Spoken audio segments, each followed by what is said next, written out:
2, 1, go. Bismillahirrahmanirrahim. Melanjuti pembahasan 3 tahapan pendidikan versi Imam Ibnu Khaldun. Pada kesempatan kali ini tidak lepas dari metode pendidikan menurut Imam Ibnu Khaldun.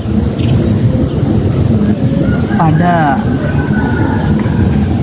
kesempatan kali ini fokus membahas penyebab anak didik malas belajar. Apa saja penyebab anak didik malas belajar itu? Metode yang tidak tepat dalam pembelajaran bukan hanya dapat membuat ketidakefektifan dalam mentransfer ilmu, melainkan juga dapat berefek membuat anak didik malas dalam menuntut ilmu. Lah kok bisa sampai membuat malas?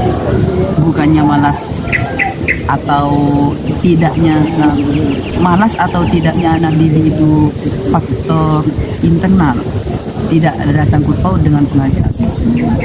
Ya memang sedemikian betul, tapi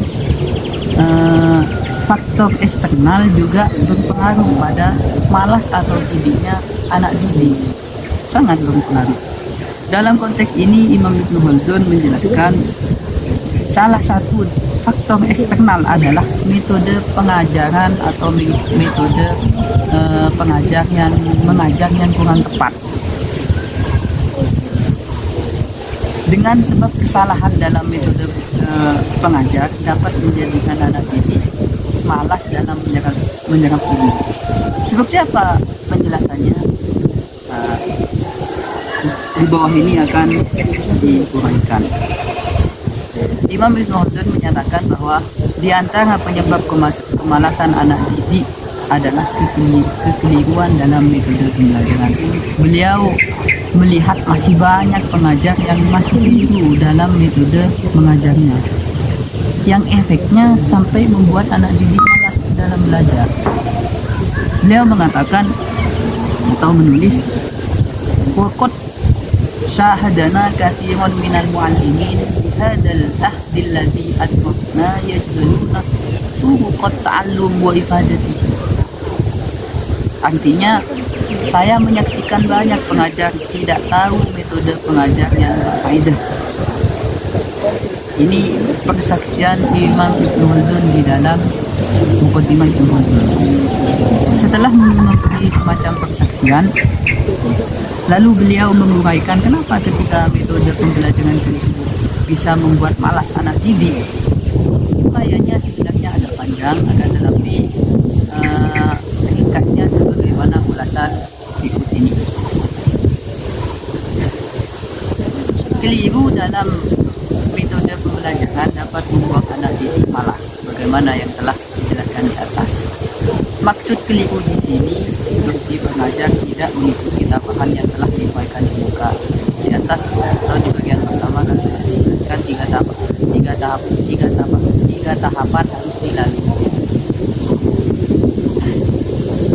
Ia tidak memperhatikan apakah peserta didik masih pemula atau sudah bisa diberikan materi lanjutan.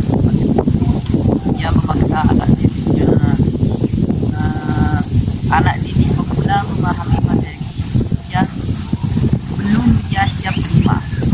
Lalu ia mencampur materi-materi ajarnya tanpa melihat apakah materi tersebut layak untuk pemula atau tidak.